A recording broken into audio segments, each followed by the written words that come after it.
One of the biggest costing mistakes a chef can do is not food costing your menu correctly. Go around, get the prices, get real prices, and cost dishes correctly. So you're going to be digging into funds that should be covering other aspects of your business, cover your food.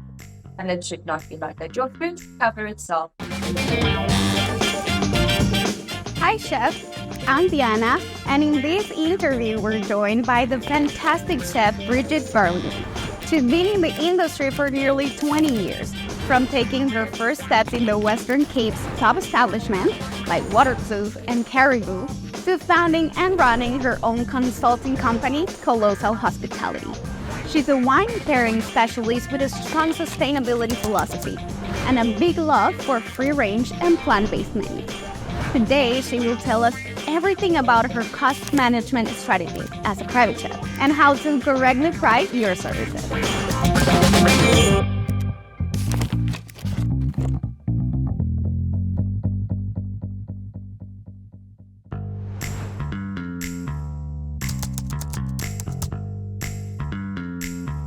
So I have 5 main categories for costing: your daily rate, your menu preparation, the traveling costs, the crockery you've used, and any extras such as decor or menus that you've maybe printed out, etc. Now going back to the first one, daily rate.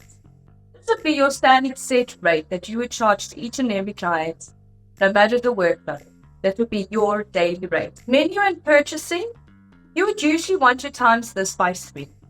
Timesing this by 3 ensures that you cover all your business costs, such as your cell phone, your rent, additional staff that you might need to pay every month to run your business, marketing, etc. You need factor all those costs in to that fee. Then your traveling costs. Make sure that your traveling costs cover from your fuel right through the usage of your car, the wear and tear, and even your tires. So look up at the AA rates and make sure that this covers not just the fuel, but the wear and tear on your vehicle as well. Crockery.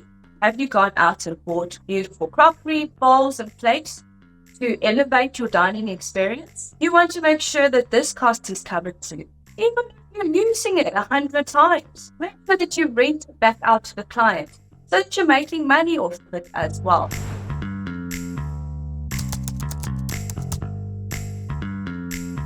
So when it comes to your labor costs, what you want to do is you want to charge this separately from the rest of your costs. This way, you're maintaining that you would get a profit because your daily rate, your labor cost is covered. If you have the bigger function of more than 10 guests, looking at 20 guests, make sure that your assistant, your cleaner, the person packing the vehicles, that all those labor costs are included separately from your menu costs and separately from your other costs. Make sure that it's factored into that quotation for the client. Else you're going to be diving into funds that should be paying other parts of your business, which you do not want to do.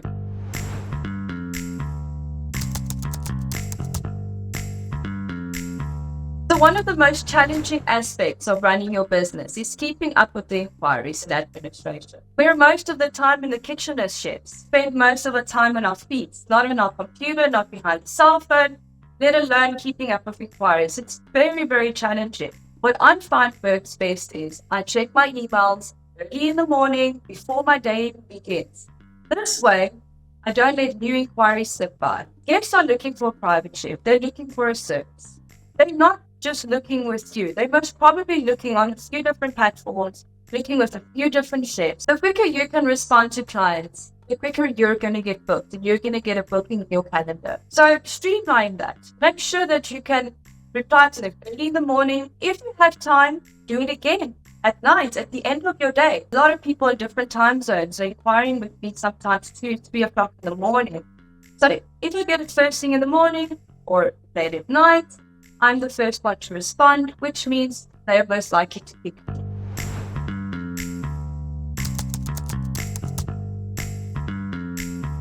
One of the biggest costing mistakes a chef can do is not food costing your menu correctly. If you don't know the calculations or by heart or using an Excel spreadsheet, perhaps turn to an app that can help you cost your menu correctly, get real-time prices from your butcher, phone your local vegetable suppliers, or if you use a supermarket, go around, get the prices, get real prices, and cost dishes correctly. Thumb-sucking costing is not going to get you very far because prices change, inflation goes up every 2 months, sometimes every month nowadays. And if your dishes aren't costed correctly, you're going to be running at a loss. You're going to be digging into funds that should be covering other aspects of your business, cover your food. And it should not be like that. Your food should cover itself and be charged 3 times the price, ensuring it will cover everything else and not everything else covering your food.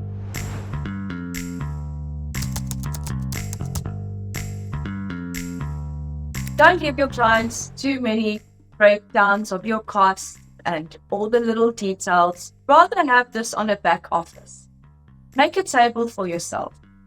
Have your daily rates, your purchasing, your traveling, and all the other aspects I spoke of earlier in a table. So whether you're doing 2 guests or 10 guests, the prices will change. This way you can easily send out pricing quickly to clients without having to go into details of them the whole time. The last thing you want to do is confuse them.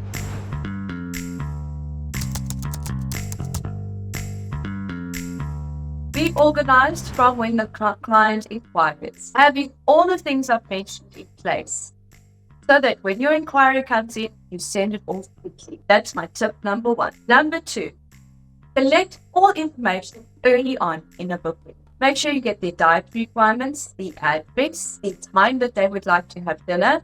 Make sure you get all this information that you can put it on that one document, one in the beginning, so that as your next bookings and your time progresses up until the event, sometimes it is in a month's time or 2 months' time, and then you're fully booked and you've never communicated with the clients again and got crazy.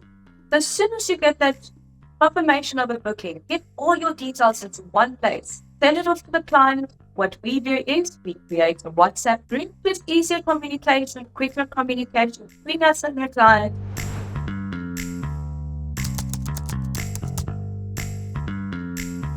I would strongly suggest having standard menus set either on your app or within your back office. Having a standard menu reduces time creating a new standard menu, costing that menu, and getting it out to the client. Having a few standard menus, which means you can reply easily, you've done your costing, you've done your diligent work on the back of that menu.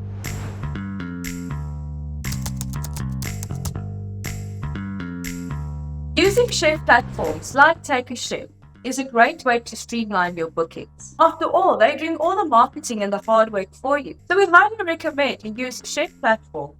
Get all your bookings in. What we also then use is something called Xero Accounting. This way, our invoicing is done easily, but Xero has a feature which is brilliant for private chefs. It's called HubDoc. And HubDoc does is it captures all your previous invoices and your latest purchases. And when you need a real-time price on a certain product, let's say your guest has requested something that wasn't on your standard menu, like lobsters, but you did buy lobsters, a week ago for another unrelated function.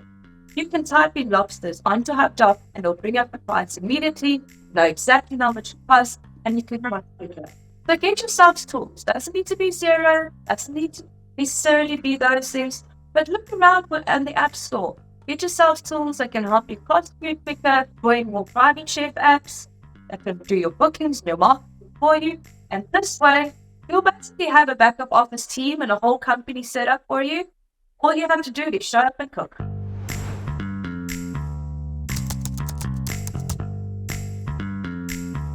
So as chefs, we are mostly in the kitchen. It is very, very hard for us to keep track of what's going on around outside the kitchen.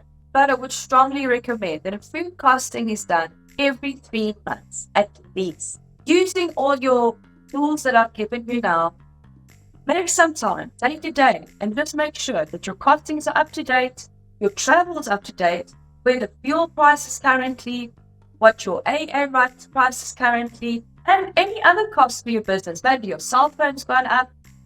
Analyze it at least every 3 months, maybe every 6 months, but make sure that it gets done.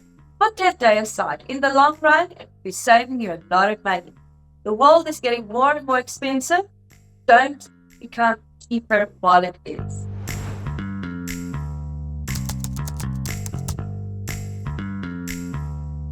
Advice I would give to my fellow private chefs: have high and low season rates. I know in South Africa, our low season, which would be winter, and our high season, which would be summer. We have different rates for these times of the years. Hotels do it, accommodation does it, and most of the hospitality sector has high and low season rates. Why don't we too? The reason being for us to have it is, come high season time, you're also in high demand.